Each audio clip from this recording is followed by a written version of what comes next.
तो एक बड़ा पैकेज जो केंद्र सरकार ने घोषित किया और आत्मनिर्भर भारत अभियान की शुरुआत की प्रधानमंत्री ने 2 दिन लगातार हो चुके हैं जब देश की वित्त मंत्रालय अपनी तरफ से इस बड़े पैकेज में जो 20 लाख करोड़ का जो आर्थिक पैकेज बताया, इसमें किस वर्ग के लिए क्या है। पहले दिन एमएसएमई सेक्टर को और कर की कुछ स्कीम्स को जहां डेडिकेट रहा बताने में, तो दूसरे दिन जो मजदूर और किसान हैं, जो अप्रवासी, जो इस समय सबसे बड़े प्रॉब्लम के तौर पर सारे देश में हर एक स्थान पर परेशान होता मजदूर दिखाई पड़ रहा है, उसको लेकर आज ऐलानों की शुरुआत हुई है और कई सारी राहतें दी गई। जो बड़ी बातें हैं उसको आप लगातार देख भी रहे थे, सुन भी रहे थे। अब इसका विश्लेषण करने का वक्त है, क्योंकि मिशन आत्मनिर्भर का जो बड़ा पैकेज है, इस पैकेज में दूसरा चरण अर्थव्यवस्था और आत्मनिर्भरता की दिशा में क्या और कितना लाभ पहुंचा पाएगा, कितनी राहत दे पाएगा, इस पर बातचीत करने के लिए इस वक्त हमारे साथ में एक बहुत ही वरिष्ठ पैनल जुड़ रहा है। आदित्य जैन मनिया साहब हैं, बाजार के विशेषज्ञ हैं, हमारे साथ में कल की तरह आज भी जुड़े। नमस्कार, बहुत स्वागत है मनिया जी आपका इस मंच के ऊपर। हमारे साथ में इस वक्त जुड़े हैं छत्तीसगढ़ शासन के कृषि मंत्री रविंद्र चौबे साहब। चौबे जी, अगर आप सुन पा रहे हैं तो नमस्कार और धन्यवाद आपका वक्त निकालने के लिए। और प्रदेश के छत्तीसगढ़ के पूर्व कृषि मंत्री चंद्रशेखर साहू जी भी हमारे साथ में जुड़े हुए हैं और एक लंबा अध्ययन और अनुभव रखते हैं इस सेक्टर में। बहुत स्वागत है आप तीनों का इस मंच के ऊपर। चूंकि आज किसानों को लेकर ही राहतों का ऐलान किया गया है, बड़ी बातें कही गई हैं, तो जाहिर तौर पर आज का सेक्टर, आज का विषय आप दोनों से सीधे जुड़ता है। रविंद्र चौबे जी, सबसे पहले आप ही से सवाल है। छत्तीसगढ़ भी देश के उन राज्यों में शुमार है जहां बहुत सारे किसान, बहुत सारे मजदूर आर्थिक पैकेज में अपने लिए राहत तक रहे थे, राहतों की बाट जो रहे थे। दूसरा दिन आपके सामने है, क्या लगा आपको, राहत दे पाएगा ये पैकेज का दूसरा हिस्सा?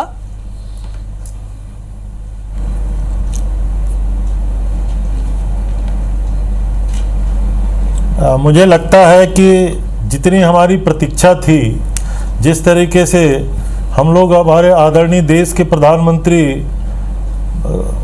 मोदी जी का 20 लाख करोड़ के पैकेज के बारे में हम लोगों ने सुना था, और कल केंद्रीय वित्त मंत्री आदरणीय निर्मला सीतारमण जी ने कुछ उद्योगों के लिए पैकेज की घोषणा की, आज हमारे किसानों के लिए की। हमें तो घोर निराशा हुई और प्रदेश के किसानों को भी घोर निराशा हुई। आदरणीय वित्त मंत्री जी के भाषण से हमें लगा कि कल जिस तरीके से उन्होंने पैकेज की घोषणा की, वो उनके ऐसे वर्गों के लिए था जिसको हम लोग उद्योगपति कह सकते हैं, जिसको पूंजीपति कह सकते हैं, जिसके बारे में उस सरकार की बड़ी अच्छी सोच हमको दिखाई देता है। और आज जो पैकेज की घोषणा किया गया वो हमारे किसानों के लिए था, हमारे मजदूरों के लिए था, अप्रवासियों के लिए था, गरीबों के लिए था। दोनों में कितना अंतर है आप स्वयं देख लीजिए। हिंदुस्तान में किसानों की जो व्यवस्था होती है, कोऑपरेटिव बैंक से हम लोग लोन लेते हैं, अन्य बैंकों से हम लोग लोन लेते हैं। हमें ऐसा लग रहा था कि जब 20 लाख करोड़ की बात कही गई है तो किसानों के कर्ज के बारे में भी केंद्र सरकार कोई न कोई इसमें राहत किसानों को दे देती।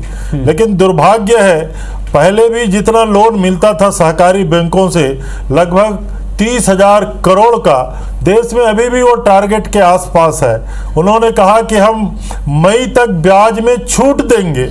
आप जानते हैं छत्तीसगढ़ के बारे में, छत्तीसगढ़ के किसानों को तो वैसे भी शॉर्ट टर्म लोन में हम लोग संपूर्ण ब्याज में छूट दिए हुए हैं। ब्याज जैसी कोई बात ही नहीं है। अगर वो उल्लेख कर देते कि सभी किसानों के जो मीडियम टर्म लोन है, जो दीर्घकालीन लोन है, उसमें भी वो ब्याज की छूट देंगे, और केवल मई तक की छूट का आशय क्या है? आप उसके बाद वसूल करेंगे, मैं ब्याज सहित वसूल करेंगे, तो इसमें किसानों को क्या राहत मिलने वाला है? और तीसरी जो महत्वपूर्ण बात यह है, उन्होंने कहा कि हम नए लगभग 25 लाख नए केसीसी इस पूरे सत्र में बनाएंगे। ये हमारे लिए कौन सी पैकेज होता है? हर राज्य सरकारें किसानों के लिए, छत्तीसगढ़ के बारे में कई बार आपके चैनल में मैं बैठा हूँ, आदरणीय बड़े भाई साहब चंद्रशेखर साहू जी बैठे। इसी साल केवल 1 साल में हमने 3 लाख किसानों के नए केसीसी बनाए हुए हुए। तो ये जो घोषणाएं हुई हैं किसानों के लिए, ये घोषणाएं ना तो दूरगामी है ना लाभकारी है, ये तो चलने वाले जो सरकारी योजनाएं हैं उसी को आपने अपना पैकेज का हिस्सा बना दिया है। इसलिए मैं समझ सकता हूं, आपने कह दिया प्रवासी मजदूरों के लिए डिजास्टर मैनेजमेंट का 11,000 करोड़ रुपया विभिन्न राज्यों के माध्यम से खर्च किया गया। अरे ये खर्च तो आप लगातार 2 महीने से कर रहे हैं, राज्यों को इसमें दे रहे हैं और उसमें हम लोग काम कर रहे हैं, लेकिन अतिरिक्त प्रवासी मजदूरों के लिए कोई नई घोषणा होनी थी। केवल एक बात अच्छी हुई है कि हमारे मनरेगा में काम करने वाले मजदूरों का जो आपने प्रतिदिन की मजदूरी है 182 से 202 रुपया किया है, 20 रुपये का इजाफा किया है। लेकिन मजदूरों की संख्या के बारे में आपने कहा कि जो प्रवासी मजदूर आएंगे उनको उनके स्थान में काम दिया जाएगा।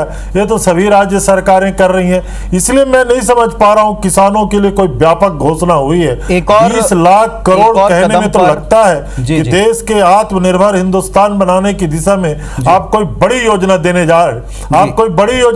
जा रहे हैं, लेकिन जब आपकी घोषणाओं पे हम लोग जाते हैं, हमें नहीं लगता कि किसानों को जो सब प्रचलित योजनाएं हैं उसके अतिरिक्त 1 रुपये की भी राशि, 1 रुपये की भी मदद, 1 रुपये का भी नया संसाधन, एक भी नई योजना के बारे में मैं समझता हूं कि आज जो आदरणीय निर्मला सीतारमण जी ने कहा वो मौन है। इससे किसान में और कृषि जगत में लगभग निराशा है। मुझे भी इससे बड़ी निराशा है। एक बात और जिसकी तरफ आपका ध्यान और आपका कमेंट चाहूंगा, छोटे किसानों के लिए 30,000 करोड़ का अतिरिक्त फंड नाबार्ड के जरिए फौरन रिलीज करने की बात की गई।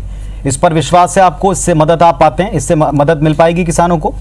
क्या इसके दायरे में हम लोग, हमारे यहाँ के किसान आ पाएंगे?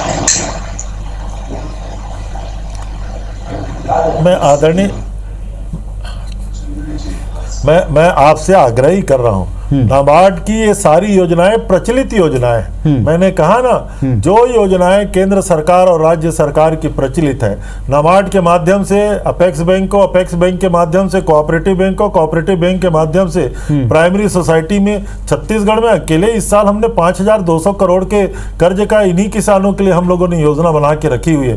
केंद्र सरकार अगर ये बात कहती, अगर इस पैकेज में ऐसा होता कि आने वाले 2 साल के लिए जो मार्जिनल फार्मर हैं, जो छोटे किसान हैं, जो लघु किसान हैं, उनके लिए न केवल ऋण की व्यवस्था, उसके अनुदान की व्यवस्था, उसको स्पॉन्सर्ड सपोर्ट भी अगर केंद्र सरकार देती तो मुझे लगता कि सरकार की बड़ी योजनाएं हमारे लिए और हमारे किसानों के लिए मिला है। ये योजनाएं बड़ी दिखती हैं, लेकिन ये पुरानी योजनाओं को आपने अपने पैकेज का हिस्सा बना दिया। इससे अतिरिक्त लाभ किसानों को कुछ नहीं होने वाला है। चलिए, यहां पर बाकी एक्सपर्ट से भी मैं उनके कमेंट लूंगा, साहू जी के पास में भी जाऊंगा। एक छोटा सा ब्रेक लेना पड़ेगा, एक छोटा ब्रेक ले लूं। ब्रेक के बाद लौटकर सीधे चंद्रशेखर साहू जी से, चूंकि सीधे कृषि से और किसानों से जुड़ा मामला और लंबे समय तक विभाग और प्रदेश में किसानों को आप देखते समझते हैं, उसी वर्ग से आते हैं, उनका कमेंट लूंगा। किसानों मजदूरों के लिए डेडिकेटेड दूसरा दिन रहा, जो आत्मनिर्भर भारत अभियान के तहत एक बड़े पैकेज का हिस्सा है। क्या मजदूरों को और किसानों को मिला, इस पर हम बात करें। एक प्रतिक्रिया हम ले चुके हैं रविंद्र चौबे जी की, और उनका यह मानना है कि इसमें कोई बड़ी बात नहीं है। जो प्रचलित योजनाएं थी उन्हीं को इस पैकेज का हिस्सा बताना, ये कहीं ना कहीं राहत का इंतजार करते वर्ग को थोड़ा धक्का इसमें लगा है। हमारे साथ में एक और एक्सपर्ट ज्वाइन करें, नितेश गुप्ता जी, अर्थशास्त्री के तौर पर, और मुझे सबका एक जल्दी कमेंट लेना है। लेकिन सबसे पहले जो रविंद्र चौबे जी ने बातें की हैं इस पैकेज को लेकर, दूसरे दिन को लेकर, साहू जी आपका इस पर कमेंट क्या है? सबसे बड़ी दिक्कत मजदूर किसान की थी। आज का दिन कैसे देखा आपने? आज निश्चित रूप से एक बड़ा फोकस हुआ है, क्योंकि हिंदुस्तान की अर्थव्यवस्था वास्तव में कृषि आधारित है, और इसलिए बड़ी आबादी का जिक्र करना, उसका फिक्र होना लाजमी है। और जैसे कि आमतौर पर सबको मालूम है, आदरणीय चौबे जी को भी मालूम है, कि दुनिया में हिंदुस्तान 5वां देश है जो अपने जीडीपी का 10% की राशि 20 लाख करोड़ इस पैकेज में शामिल किया है।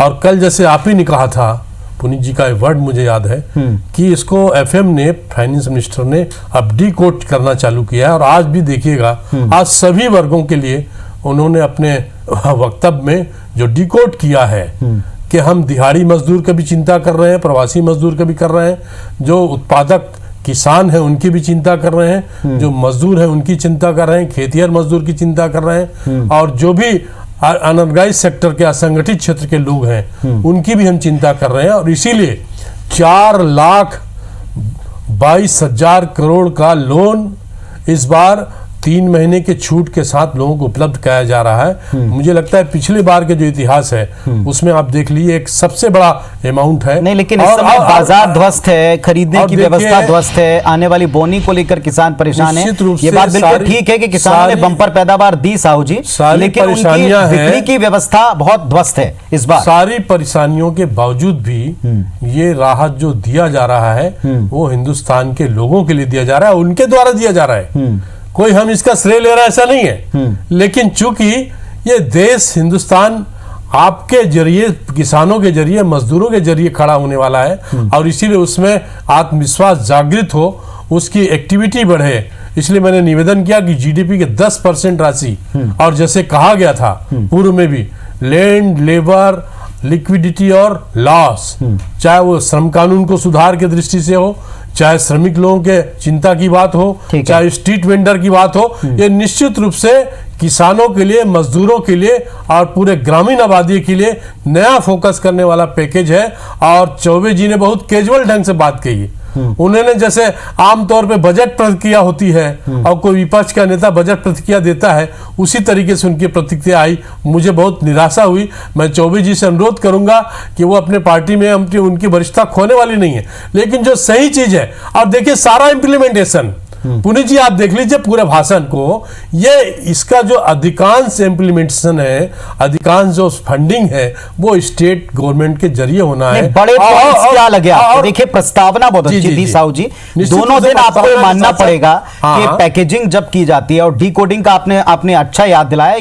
ये वर्ड हम हमेशा शाम की डिबेट में, मैं कल भी कहा था, आज भी कह रहा हूं कि जब डिकोड हो रहा है, क्योंकि ये अभी तक तो पर्दे में छिपा था किसको क्या मिल रहा है, अब जब धीरे धीरे करके डिकोड हो रहा सामने आ रहा है, तो उस वर्ग का कहना प्रस्तावना बहुत अच्छी होती है, लेकिन कॉन्क्रीट किसको क्या मिला, लोग ये कट टू कट पॉइंट जानना चाहते हैं। आज आपको क्या लगा, सीधे क्या एक्स्ट्रा मिला जो पहले नहीं था? ये सीधे सीधे आपका बुलेट पॉइंट आपका तय है कि 11,000 करोड़ की सुविधा हम पैकेज मजदूर को दे रहे हैं, 4 लाख जैसे आमतौर पहले भी कहा गया, उसके बाद फिर उनकी लोन की सुविधा के साथ साथ उनको 3 महीने का जो एग्जम्पशन मिला है उससे हम खड़ा होंगे। उसके बाद अन्य क्षेत्रों में जितने काम कर रहे हैं, चाहे उद्यानिकी से जुड़ा हो, चाहे अन्य काम से जुड़ा हो, मनरेगा से जुड़ा हो, उन सबको हम बूस्टअप कर रहे हैं। और इस तरीके से कुल मिला के मुझे लगता है ये करीबन 11 लाख करोड़ पैसे, जैसे 8 लाख करोड़ का कल का था, आज 10 लाख करोड़ के आसपास। चलिए आपकी बात पे प्रतिक्रिया में ले लेता हूं। पूरी तरीके से उत्तर देना चाहेंगे साहू जी? आपने वित्त मंत्री जी के द्वारा पेश हुआ है, निश्चित रूप से हम सब की जवाबदारी बनती है कि हम ऐसे पैकेज को उन लोगों तक पहुंचाए जिनको एड्रेस किया गया है, जिनके लिए लक्षित समूह तय हुआ है, चाहे वो एसएचजी ग्रुप की बात की हो, चाहे हमारे स्ट्रीट वेंडर की बात की हो। साहू जी मैं आपकी बात का आंसर ले लूं, क्योंकि मेरे पास दो एक्सपर्ट हो रहे हैं, थोड़ी समय की बात फिर से हम सबको अपनी जिम्मेदारी निभाने की जरूरत है। चौबे जी उत्तर दीजिएगा साहू जी की बात का, कैजुअली क्यों इस बात को अप्रोच किया जा रहा है?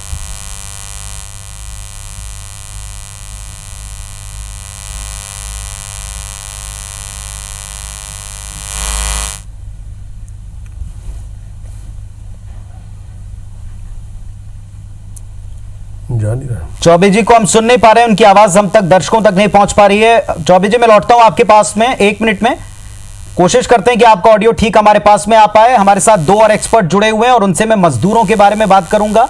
आदित्य जैन बनिया जी, पहला कमेंट मैं आपका चाहता हूं। मजदूरों को लेकर एक सबसे बड़ी समस्या थी कि वो अपने घरों की तरफ लौट रहे हैं, लौटकर करेंगे क्या? एक मनरेगा की बात की गई, पर डे मजदूरी को बढ़ाने की बात की गई, और तीसरा पॉइंट उनके लिए एक हाउसिंग स्कीम का भी ऐलान किया गया, और एक राशन कार्ड को लेकर एक बड़ी बात इंपॉर्टेंट जो बहुत पहले हो जाती तो बेहतर था। इन तीनों पॉइंट्स के अलावा आपको क्या हाईलाइट दिखता है आज का मजदूरों के लिए? देखिए मुझे दिखता है कि आज जो माननीय निर्मला सीतारमण जी ने जो बात कही, उससे एक चौतरफा कॉन्फिडेंस आ गया। पूरे देश में जो प्रवासी मजदूरों को लेके एक सेंटीमेंट बिगड़ गए थे, वो सामने आ गया कि सरकार उनके लिए बहुत अच्छा चाहती है। दूसरा, अर्थव्यवस्था की बात करें, बाजार की बात करें, तो निश्चित तौर पर जो 3 पॉइंट आपने गिनाए हैं, उनका कंक्रीट ये होगा कि बाजार में पैसा आएगा। मुझे लगता है कि आज की घोषणा के बाद बाजार में ऐसा लगेगा कि हम अगले 6 महीने में खड़े होने लायक हो जाएंगे, हमारी अर्थव्यवस्था का पहिया चलेगा। मैंने कल भी आपको ये वाली बात कही थी। आज उन्होंने जो रेंटल हाउसिंग की बात की थी, पिछले बजट में भी माननीय मोदी जी ने, माननीय निर्मला सीतारमण जी ने बात की थी। ये बात आने से देखिए रियलिटी सेक्टर में जो सबसे ज्यादा रोजगार देने वाला क्षेत्र है, इसमें जान आएगी। चाहे सीमेंट की बात करें, चाहे स्टील की बात करें, चाहे फर्नीचर की बात करें, सब तरीके से वो जो लो कॉस्ट हाउसिंग रेंटल की बात है, इससे शहरों के और गांव के इंडस्ट्रीज एरिया में वो लोग भी सफल हो जाएंगे। उनके लिए अतिरिक्त इनकम का एक जरिया बन जाएगा, जिससे उनके पास भी पैसा आएगा। मुझे लगता है कि आज का जो रात का जो घोषणा थी, इसका इंप्लीमेंट बाद में होगा, लेकिन इससे बाजार में कॉन्फिडेंस आया है और अब लोग अपने आप को एक सुरक्षित महसूस करेंगे कि हम इस कोरोना संकट। चलिए, सबसे बड़ी बात है कि जो 3 चीजें होती हैं, खाने का इंतजाम, रहने का इंतजाम और क्या करेंगे, इन तीनों चीजों को एड्रेस किया है। हमारे साथ एक्सपर्ट के तौर पर, बाजार एक्सपर्ट के तौर के ऊपर एक और गेस्ट जुड़े हुए हैं, उनसे भी मैं प्रतिक्रिया ले लूं। क्या आपकी सोच है वो मैं जानूंगा मजदूरों के बारे में, लेकिन चौबे जी जुड़ गए हैं, उनको आवाज अगर मेरी मिल पा रही है, बताएं सर, उत्तर दें। केवल इस बात का उत्तर दें कि क्या ये कैजुअल अप्रोच है पार्टीगत नीति के तहत, या इसमें बेहतर चीजें, पॉइंट्स हैं किसानों के लिए? अभी देखो हमने आईडी लगा दिया, दोनों बातें हैं, अलग अलग बातें हैं। आदरणीय जैन साहब ने जैसा कहा, बाजार में पैसा आएगा, निश्चित रूप से पैसा आने से बाजार के गुलजार होगा।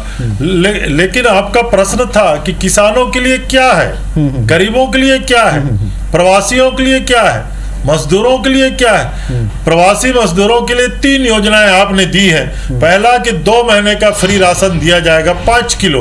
ये तो सरकार, राज्य सरकारें उससे ज्यादा दे रही है, मुफ्त में दे रही। 35 किलो चावल छत्तीसगढ़ में हम दे रहे हैं। दूसरा आपने कहा 1 नेशन 1 राशन कार्ड अगस्त से बनाया जाएगा। आने वाले अगस्त में आप बनाएंगे 1 नेशन 1 राशन कार्ड। प्रवासी मजदूर तब अपने गांव को छोड़ के जाएंगे नहीं जाएंगे। और तीसरा आपने कहा प्रधानमंत्री रेंटल हाउसिंग स्कीम, ये आपको लागू करने में वक्त लगेगा, लेकिन आज जो मजदूर सड़कों में भूखे मर रहे हैं, आज जो उनके लिए तकलीफें हैं, उनकी मदद के लिए आपने क्या किया? आपने किसानों के लिए डायरेक्ट बेनिफिट के लिए कौन सी योजनाएं बनाई? आपने गरीबों के लिए कौन सी सीधा बेनिफिट करने का? 2-2 महीना लॉकडाउन हो गया, पूरा हिंदुस्तान जाम है, सब कुछ बंद है, कोई योजना, कोई आर्थिक संसाधन उसको देने के बारे में कोई बात नहीं कही। मैं किसी की आलोचना नहीं किया, लेकिन मैंने कहा कि जो पहले से प्रचलित योजनाएं हैं उसको लेकर के अगर आप कहेंगे कि हमारे पैकेज का हिस्सा है, तो ये बड़ा दुर्भाग्यजनक है, बड़ा निराशाजनक है। बहुत सारे लोगों की कल भी शिकायत थी और आज भी ये प्रतिक्रिया मिली है कि जो पहले से चीजें चल रही थी, रनिंग थी, उनको आपने इस पैकेज का हिस्सा बनाया। और उसमें टैक्स का जो एक बड़ा हिस्सा था, उसमें भी लोगों ने कहा कि आप टैक्स में जो एडवांस टैक्स है उसमें अगर आप कुछ जल्दी देने की बात करते हैं तो पैकेज का पार्ट कैसे आप गिना सकते हैं, बता सकते हैं। हमारे साथ में नितेश गुप्ता साहब भी अर्थशास्त्री। नितेश जी, अर्थव्यवस्था की हालत के हिसाब से सेकेंड डे, आज का दिन कैसे आप पाते हैं? हाईलाइट्स बताएं या लूप होल्स बताएं?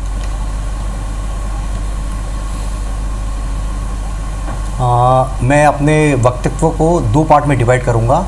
एक तो क्या आज हाइलाइट्स पॉजिटिव वे में रहे और क्या हम एक्सपेक्ट कर रहे थे और जो कि हमें फाइनेंस मिनिस्टर नहीं बोल पाए। कल और आज का दोनों का एक कॉम्बिनेशन देना चाहूँगा। सबसे इम्पॉर्टेंट जो चीज़, जो पहले हमारा लॉकडाउन में जब फाइनेंस मिनिस्टर ने पैकेज दिया था, उस समय किसानों को उन्होंने पूरा तरह से पैकेज दे दिया था। उसको किस तरह से इम्प्लीमेंट किया है उसको आज उन्होंने हमें बताया कि कितने कितने लोगों को किस किस तरह का दे दिया गया है। सबसे इम्पॉर्टेंट आज की तारीख में जो मोस्ट इम्पॉर्टेंट लोग थे वो थे माइग्रेंट मजदूर, जो अप्रवासी मजदूर हैं, जो कि एक स्टेट से दूसरे स्टेट तक जा रहे हैं, उनका क्या होगा। दूसरे थे स्ट्रीट वेंडर्स, जो कि किसी भी तरह से कहीं पर भी किसी भी सरकार के इंडेक्स में दिखते नहीं थे। तो आज सबसे पॉजिटिव पॉइंट जो हुआ है वो माइग्रेंट मजदूर का हुआ है।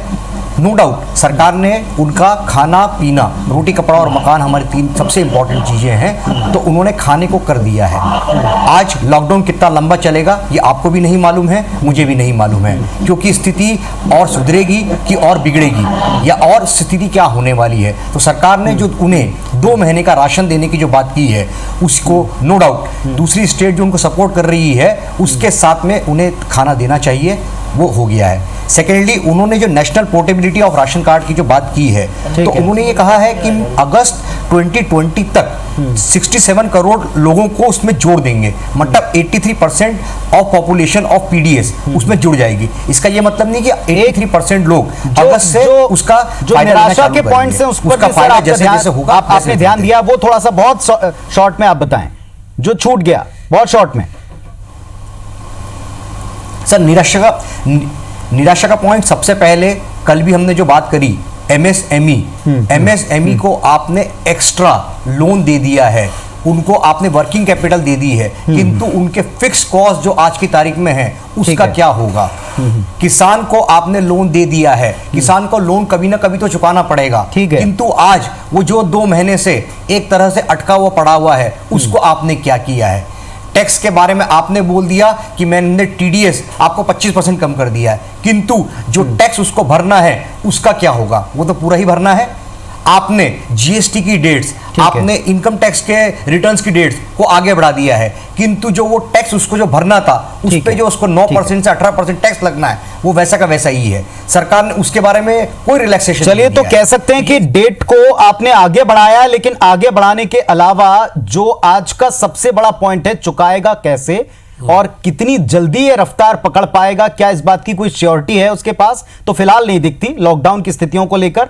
ऐसे में उसको जो डायरेक्ट एक राहत का इंतजार था, उस मामले में थोड़ी निराशा जरूर है। लेकिन आज मजदूरों को लेकर जो एड्रेस हुआ और जिस तरीके से हुआ है सेकेंड डे, इस बात को हम कह सकते हैं कि सारे देश में मजदूरों को लेकर नेगेटिव माहौल के बीच में यह एड्रेस करना काम आ सकता है, लेकिन यह तब होगा जब यह जमीन पर उतरेगा और टाइम लिमिट के भीतर उतरेगा, वरना यह स्थितियां बिगड़ती हुई या निराशा की तरफ जाती हुई नजर आ सकती हैं। आप सबका शुक्रिया, बहुत कम समय था, आप सबके एक्सपर्ट कमेंट के लिए धन्यवाद। चर्चा जारी रखेंगे, मंथन करते रहेंगे। फिलहाल धन्यवाद, नमस्कार।